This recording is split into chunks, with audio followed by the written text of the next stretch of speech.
Glória seja dada a Deus.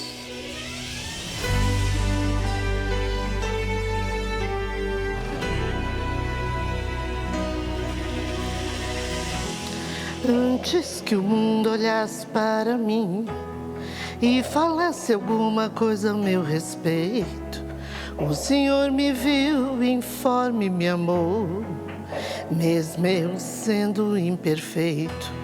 Não precisa estar perto para entender tudo que eu penso antes de dizer.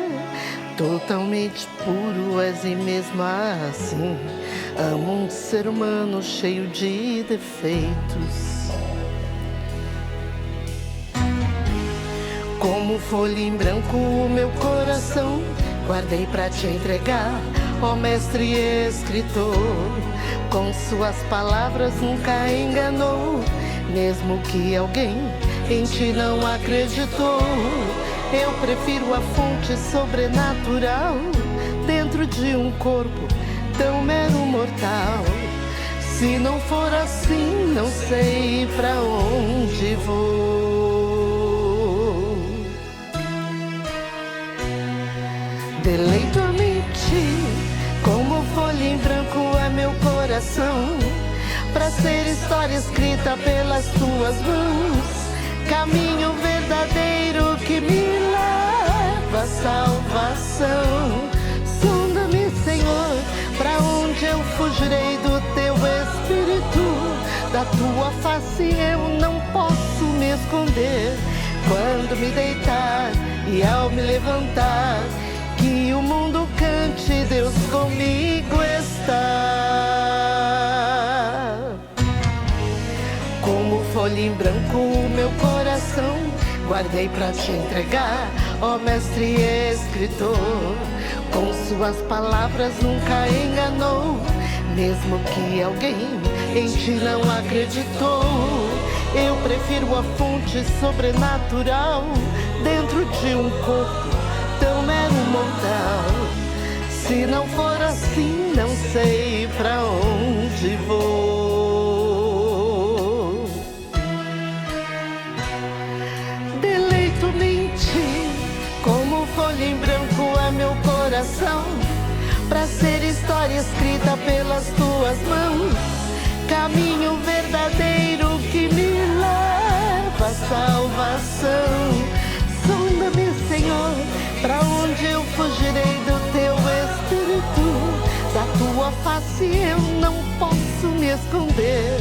Quando me deitar e ao me levantar, que o mundo cante, Deus comigo está.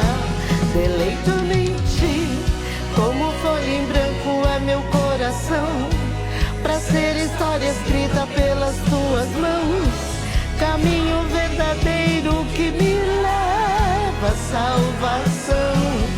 Sonda-me, Senhor, pra onde eu fugirei do teu Espírito, da tua face eu não posso me esconder. Quando me deitar e ao me levantar, que o mundo cante, Deus comigo está.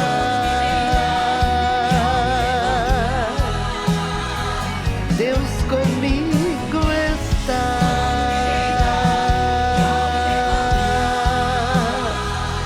Deus comigo está.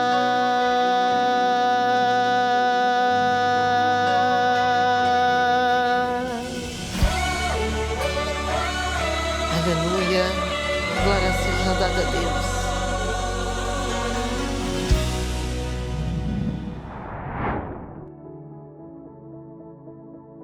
A paz do Senhor, amada igreja, amado irmão, sejam bem-vindos a mais um culto da série Falando de Deus. Eu estou meio gripado, um pouco a voz fanha e um pouco cansado, então eu peço perdão se eu tiver que interromper ou deixar o culto um pouquinho mais pausado. Mas vamos na sequência dos estudos que nós estamos fazendo, cujo tema principal é o alimento de Deus. Nesse culto de hoje, o 7º dessa série, o episódio será o fruto do pecado. Se você perdeu algum dos cultos passados, é só você ir lá no canal do Ministério Folha em Branco, no YouTube, acessar os cultos e você poderá assisti-los e se alimentar de cada um deles. Eu queria fazer uma pergunta para você. Quem já apanhou uma fruta diretamente no pé? Creio que, principalmente pessoas da minha idade, muitos já tenham feito isso. Infelizmente, isso está ficando meio raro, porque as pessoas não têm mais essa experiência, porque as grandes cidades estão mais com concreto do que com jardim. Mas quando eu era criança, eu tive muitas vezes essa oportunidade de pegar o fruto diretamente na árvore. Nós morávamos numa casa que ficava próximo à represa do Guarapiranga, ela tinha um quintal grande na frente, e nesse quintal tinha lá o seu pé de manga, o pé de abacate, de mexerica e outras frutas que eu não me lembro o nome. Todos os anos, aquelas árvores, elas floresciam e elas davam os frutos, ficavam carregadas com seus frutos. E eu, junto com meus amigos, meu irmão, nós subimos na árvore, principalmente no pé de abacate, o pé de manga, e ficávamos lá em cima, sentados nos galhos, apanhando fruto e comendo eles lá, sentados no galho. Só não caímos por misericórdia de Deus. Hoje, com certeza, eu não consigo fazer isso. Mas aí, se você imaginar, e como é que você fazia para lavar os frutos? Irmão, que lavar fruto, né? Ninguém lavava fruto nenhum na época, muito menos as mãos. Nós vínhamos da rua de tanto brincar, encardidas, as unhas encardidas, e brincava o dia inteiro na rua de bicicleta, de bola, de pelada, e olha, eu jogava bola naquela época descalço. Nem chinelo usava, era descalço no chão de terra batido, e de vez em quando você arrancava um bife do dedão. E aí, quando estava com fome, corria, subia lá no pé de fruta e comia lá, descascava, comia do jeito que estava mesmo. Mas parecia que a gente tinha tanto anticorpo no corpo que não ficava doente, né? Mas era um momento de época que foi muito gostoso e muito importante. E onde nós moramos hoje, atualmente, eu e a pastora Ange, nós também temos aqui algumas árvores frutíferas. Temos o abacateiro, temos o pé de jabuticaba, amora, mexerica, e tem um pezinho de mamão que está começando a crescer. E eu não subo mais em árvore, graças a Deus, né? E também não pego mais os frutos. Essas árvores, elas também dão frutos anualmente, só que quem come os frutos hoje são os animais que a gente tem aqui na região. Como é uma área de muito verde e proteção ambiental, os animais silvestres vêm e comem. Tucano, aqueles maritacas, macaquinho, esquilo também vem, saruê, também vem, eles comem esses frutos todos. Com macaquinhos, por exemplo, eu coloco no comedouro para os passarinhos comida e coloco frutas.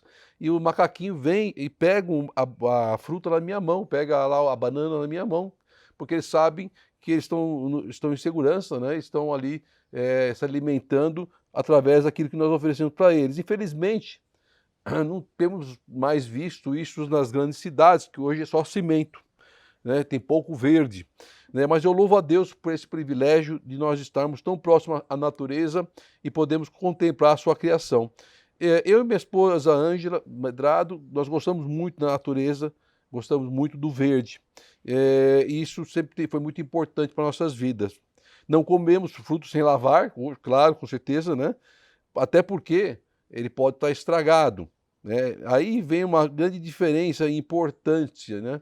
Eu, quando era criança, provavelmente eu devo ter mastigado o fruto estragado, não lembro, mas você comia com tanta velocidade, né, que ia o fruto e as larvas que estavam dentro do fruto também para dentro da barriga, né.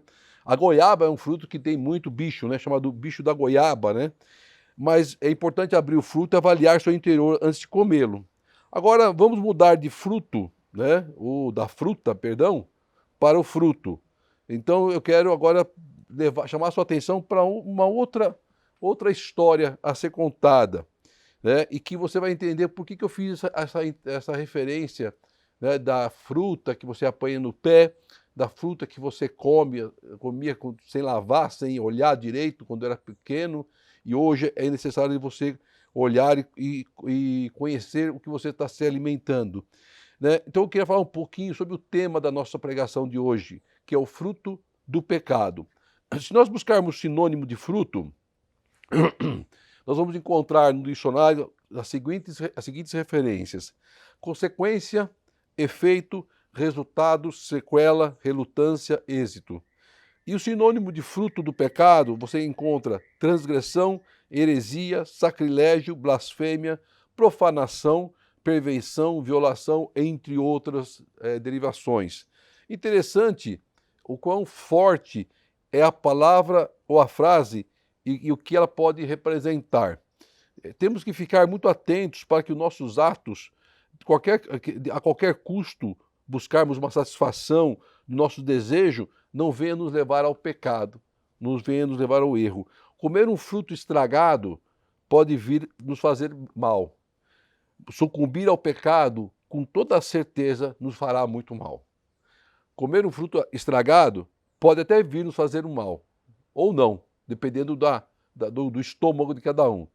Mas sucumbir ao pecado, se alimentar do pecado, cair no pecado, com toda certeza nos fará um grande mal para a nossa alma e para o nosso corpo. Somente o alimento que vem de Deus é que vai nos fazer bem. E quero então te convidar a abrir sua Bíblia em 2 Samuel 12, do versículo 1 ao versículo 23. Samuel 12, 2 Samuel 12, versículo 1 ao versículo 23. Diz assim a palavra do Senhor. E o Senhor enviou a Davi o profeta Natã. Ao chegar, ele disse a Davi: 2 homens viviam numa cidade. Um era rico e o outro era pobre. O rico possuía muitas ovelhas e bois, mas o pobre nada tinha, senão uma cordeirinha que havia comprado. Ele a criou e ela cresceu com ele e seus filhos. Ela comia junto dele, bebia do seu copo e até dormia em seus braços. Era como uma filha para ele. Certo dia, um viajante chegou à casa do rico, e este não quis pegar uma de suas próprias ovelhas ou dos seus bois para preparar uma refeição. Em vez disso, preparou para o visitante a cordeira que pertencia ao pobre. Então Davi encheu-se de ira contra o homem e disse a Natã: juro pelo nome do Senhor que o homem que fez isso merece a morte. Deverá pagar 4 vezes o preço da cordeira, porquanto agiu sem misericórdia. Então Natã disse a Davi: você é esse homem. Assim diz o Senhor, o Deus de Israel: eu ungi rei de Israel e livrei-o das mãos de Saul. Dei-lhe a casa e as mulheres do seu senhor. Dei-lhe a nação de Israel e Judá. E se tudo isso não fosse suficiente, ele teria dado mais ainda. Porque você desprezou a palavra do Senhor, fazendo o que ele reprova? Você matou Urias, o hitita, com a espada dos amonitas, e ficou com a mulher dele. Por isso, a espada nunca se afastará de sua família, pois você me desprezou e tomou a mulher de Urias, o hitita, para ser sua mulher. Assim diz o Senhor: de sua própria família trarei desgraça sobre você. Tomarei as suas mulheres diante dos seus próprios olhos, e as darei a outro, e ele se deitará com elas em plena luz do dia. Você fez isso às escondidas, mas eu o farei diante de toda Israel, em plena luz do dia. Então Davi disse a Natã: pequei contra o Senhor. E Natã respondeu: o Senhor perdoou o seu pecado, você não morrerá. Entretanto, uma vez que você insultou o Senhor, o menino morrerá. Depois que Natã foi para casa, o Senhor fez adoecer o filho que a mulher de Urias tera a Davi. E Davi implorou a Deus em favor da criança. Ele jejuou e, entrando em casa, passou a noite deitado no chão. Os oficiais do palácio tentaram fazê-lo levantar-se do chão, mas ele não quis e recusou a comer. 7 dias depois, a criança morreu. Os conselheiros de Davi estavam com medo de dizer-lhe que a criança estava morta e comentavam: enquanto a criança ainda estava viva, falávamos com ele, e ele não quis escutar-nos. Como vamos dizer-lhe que a criança morreu? Ele poderá cometer alguma loucura. Davi, percebendo que seus conselheiros cochichavam entre si, compreendeu que a criança estava morta e perguntou: a criança morreu? Sim, morreu, responderam eles. Então Davi levantou-se do chão, lavou-se, perfumou-se e trocou de roupa. Depois entrou no santuário do Senhor e adorou. E voltando ao palácio, pediu que lhe preparasse uma refeição e comeu. Seus conselheiros lhe perguntaram: Por que ages assim?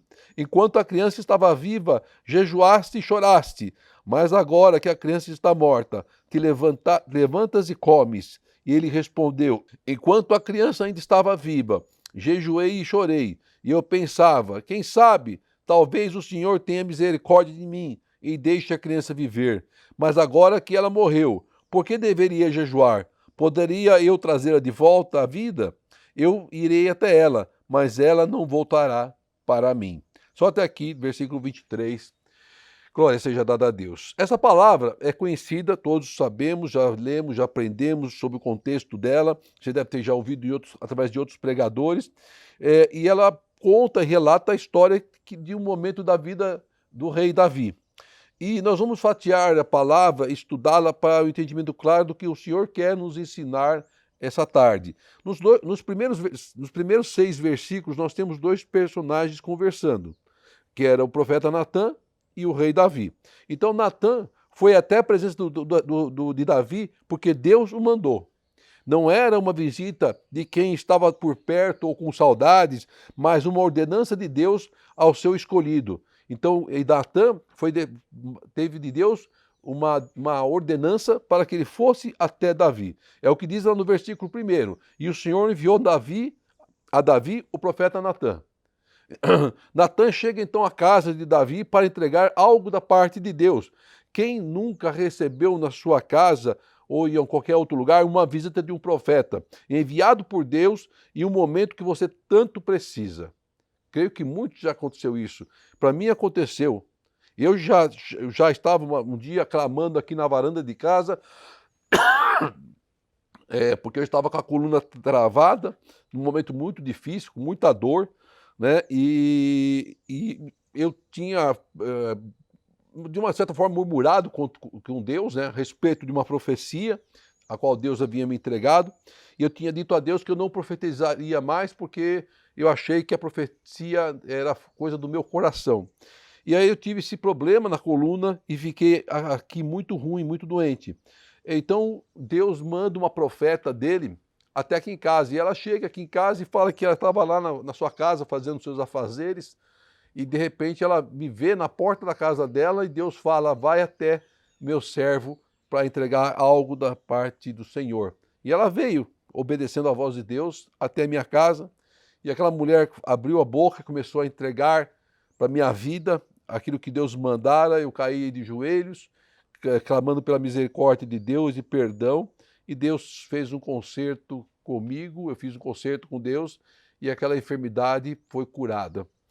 Natã foi usado por Deus também com o mesmo objetivo, levar uma palavra do Senhor para o rei Davi, para um concerto, para uma restauração com seu servo Davi. Separação gerada pelo pecado. De certa forma, eu pequei ao blasfemar de que não iria mais profetizar. Quem sou eu para dizer o que eu vou ou não vou fazer, se é Deus na minha vida? E a separação que é gerada entre nós e Deus é em consequência do nosso pecado, de não fazer a vontade de Deus, não fazer a vontade do Pai. E foi o que aconteceu com o servo Davi. Então Natã começa a passar a Davi a mensagem de Deus. E ele inicia a conversa contando uma história que tinha um objetivo de mostrar a Davi o quão terrível foi a sua atitude que levou ele ao pecado. A forma que Deus apresentou a sua desaprovação aos acontecimentos provocados por Davi o fez sentir na pele as consequências de seu terrível ato e que levou a pecar.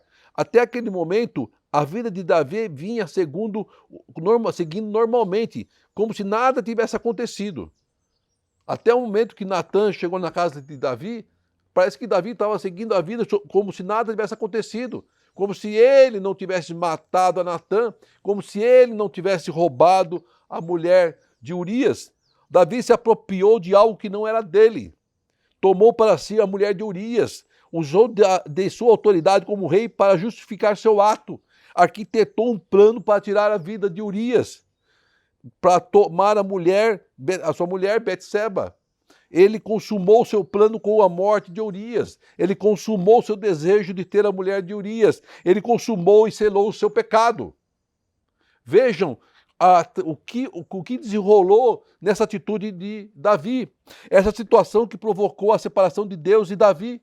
Não poderia continuar às escuras, como se tudo estivesse bem, como se Deus estivesse em acordo com o que tinha acontecido. Deus não compactua com pecado. Deus não compactua com atos pecaminosos. Deus é puro. Deus é Deus. Davi estava com uma goiaba, por fora bonita, mas por dentro estragada, contaminada, com bicho, podre. É assim que Davi estava, porque ele estava contaminado com o pecado.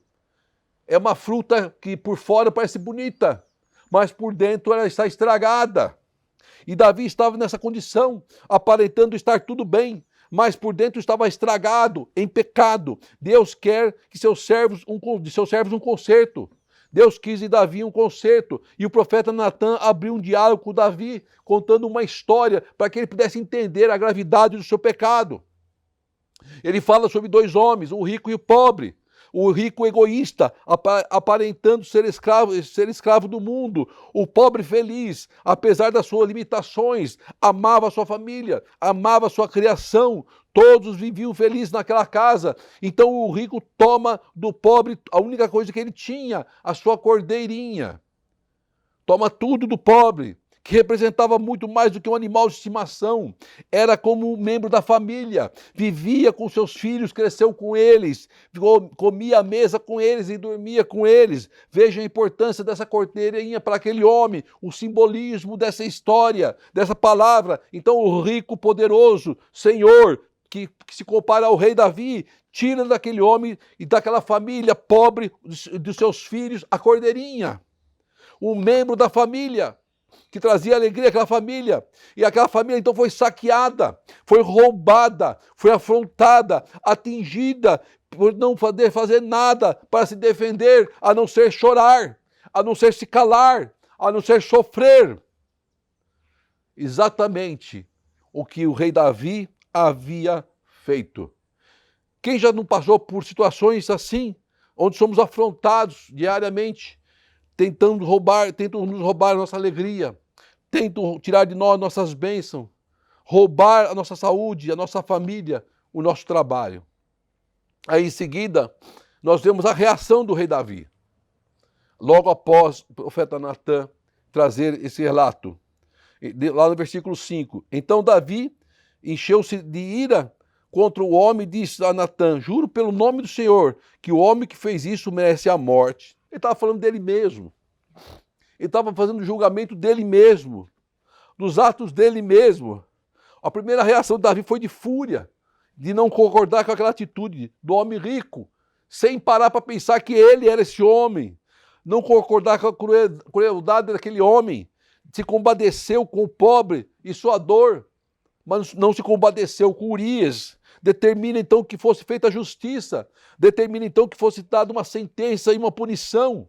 Veja que Deus estava trazendo ao entendimento de Davi a gravidade dos seus atos e as consequências que enfrentaria com a sua própria sentença. Ele mesmo se sentenciou.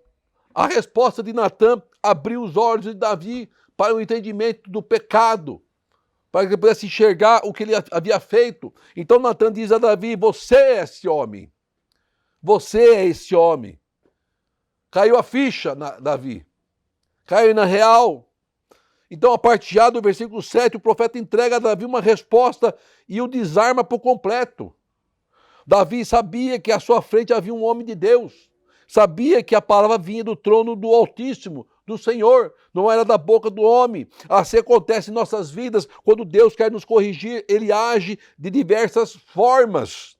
Então o profeta Natan começa a listar a Davi tudo o que Deus lhe deu e trazer à sua lembrança os feitos de Deus para a sua vida, para que ele ficasse bem claro a Davi que nada justificava o seu ato de pecado. Nada. Deus ungiu Davi a rei. Foi Deus que ungiu Davi como rei. Deus o livrou das mãos do rei Saul.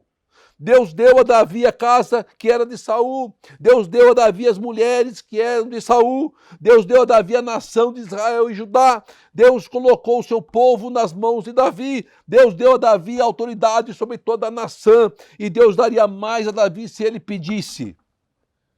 Daria mais se ele pedisse. Mas Deus não deu a Davi, nem a nós, o direito de pecar. Ninguém. Sem que haja uma consequência. Davi desprezou a voz do Senhor. Davi desprezou a palavra do Senhor. Davi fez o que era reprovável ao Senhor. Está lá no versículo 7. Porque você desprezou a palavra do Senhor, fazendo o que ele reprova. Urias morreu porque foi lançado em uma armadilha. Arquitetada por quem? Pelo rei Davi. Pelo próprio rei Davi. O homem com o qual ele se defendia. Um homem a qual ele era o seu rei. Davi arquitetou um plano para tirar do seu caminho a Urias, consumar o seu pecado, algo terrível aos olhos do Senhor. Veja quão terrível foi a atitude, o pecado de Davi. Está lá no versículo 9, parte B. Você matou Urias, o hitita, com a espada dos amonitas. Quem matou Urias foi o povo amonita. Mas a consequência disso aconteceu por ordem de Davi. Davi colocou Urias à frente do campo de batalha para ele ser morto pelos amonitas. Então a morte foi colocada sob responsabilidade, sobre os ombros de Davi, para ficar com a mulher dele, diz a palavra. Seu pecado gerou terríveis consequências para a sua vida, para o seu povo, para a sua família. Assim como a bênção de Deus é de geração em geração, as sequelas do pecado são de geração em geração. O desprezo de Davi à palavra de Deus gerou várias consequências, que está relatado nessa passagem. A espada não afastará das mãos da sua família, da sua. Haverá desgraça na família de Davi, suas mulheres seriam tomadas e entregue a outros.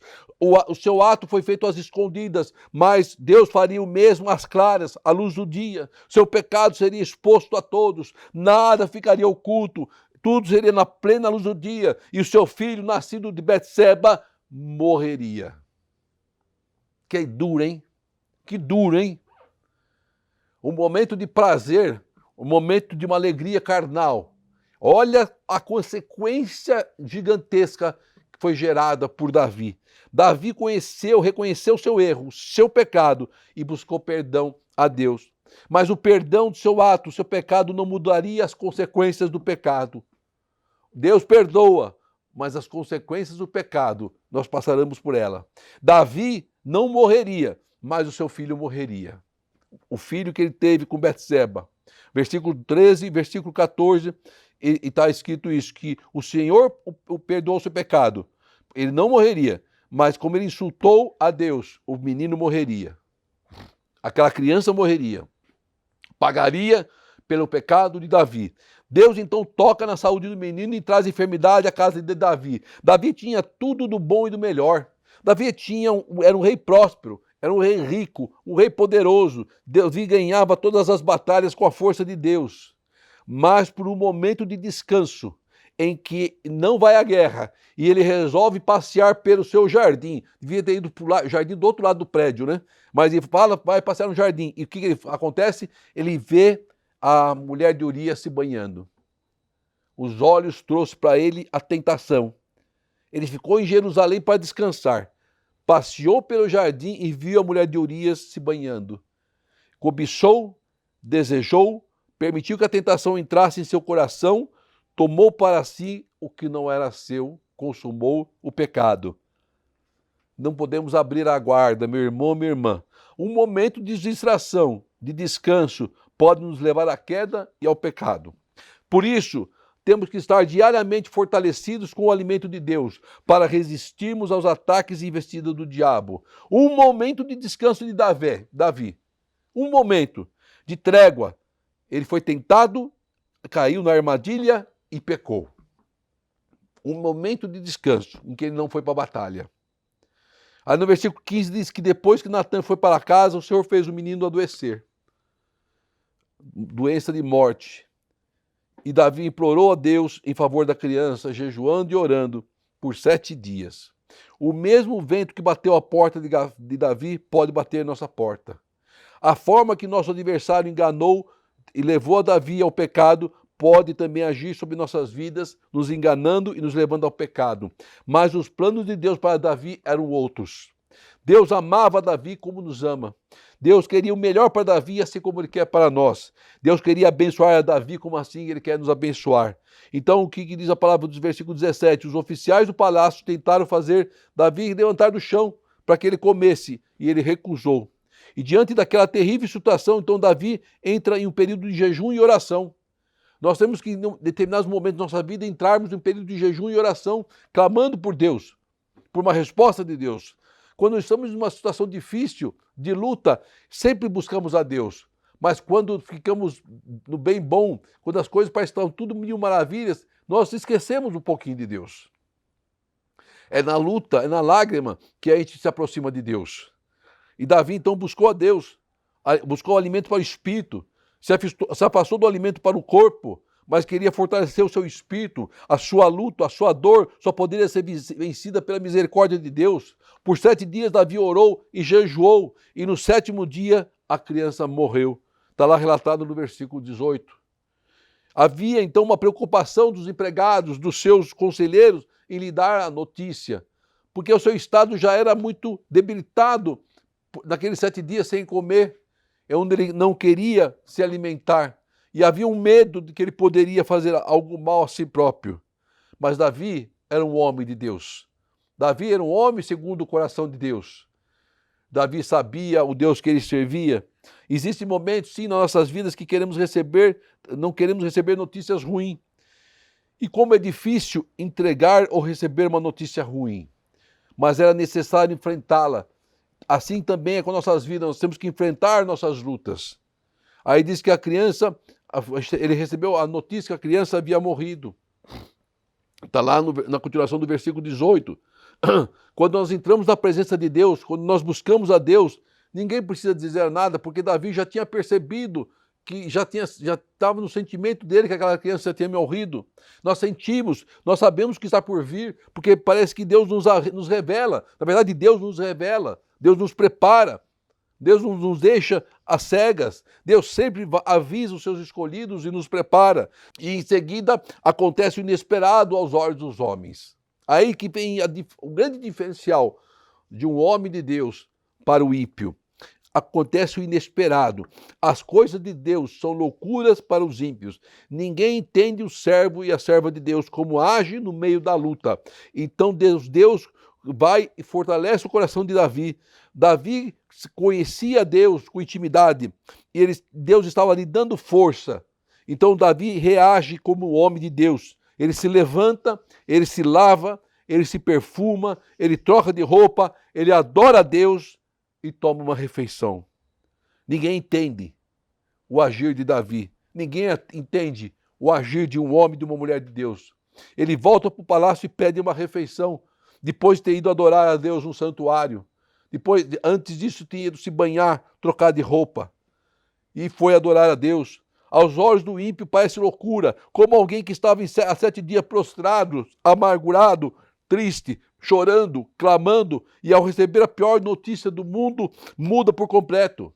Ninguém compreende, ninguém entende o operar de Deus e não vai entender mesmo. Só um cristão consegue entender. E nós temos a certeza que tudo está nas mãos do Altíssimo. Tudo está no controle de Deus, no controle do Senhor. Para que a sua vontade prevaleça em nossas vidas, como prevaleceu na vida de Davi. Davi sabia que essa era a vontade soberana de Deus sobre sua vida. Davi sabia. Ele tentou mudar aquela sentença com jejum e oração, mas a vontade de Deus, os planos de Deus eram outros. Davi então aceita a vontade do Senhor e entra no santuário, limpo, renovado, transformado e se entrega à presença de Deus. Ele se alimentou por 7 dias do melhor do Senhor, buscando a sua face. Buscando a sua face, e somente depois de ter fortalecido o espírito é que buscou o alimento para a carne.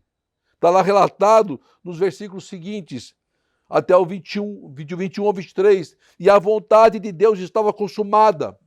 Ele aceitou a vontade do Senhor, não poderia mudar os acontecimentos, porque o menino havia morrido, mas sabia que um dia iria para onde ele foi, para a casa do Senhor, preparada para os seus escolhidos. Então, meu irmão, minha irmã, não perca essa oportunidade que Deus nos dá para vencermos nossas lutas, as tentações de nossas vidas. Fuja dos encantamentos do pecado, fuja. Busque força no Senhor, no Senhor dos Exércitos. Nós somos fracos. Não tente enfrentar o pecado, enfrentar as armadilhas do diabo sozinho, porque o risco de cair é muito grande. Então, esteja sempre na presença do Senhor. Viva intensamente o amor de Cristo em sua vida e seja feliz em nome de Jesus. Oremos ao Pai. Querido Deus, amado Senhor, te agradeço por esta palavra, Pai amado, pelo ensinamento ao qual o Senhor nos trouxeste esse final de tarde, Senhor. Que aqueles que estejam assistindo esse culto, Pai amado, sejam abençoados por essa rica palavra, Senhor. Também esteja conosco, Senhor, nos curando da enfermidade, Pai, nos dando força, Pai querido, para que possamos continuar fazendo a sua obra e a sua vontade. E seja à frente dos nossos sonhos, nossos projetos, Senhor. Seja à frente, Pai, das decisões que temos que tomar, Pai querido. Que possam ser decisões embaixo da tua vontade, Pai, e não segundo o coração do homem, Pai. Nos mostra o caminho, Pai querido. Nos revela a tua vontade, Pai querido. É o que eu te peço em Cristo Jesus. Que o grande amor de Deus, a graça de nosso Senhor Jesus e a doce consolação do Espírito Santo Senhor esteja com todos, hoje e sempre, em Cristo. Amém e amém. Obrigado, Pai.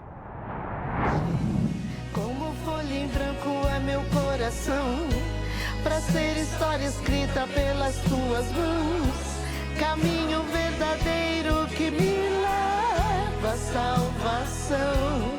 Sonda-me, Senhor, para onde eu fugirei do teu Espírito, da tua face eu não posso me esconder. Quando me deitar e ao me levantar,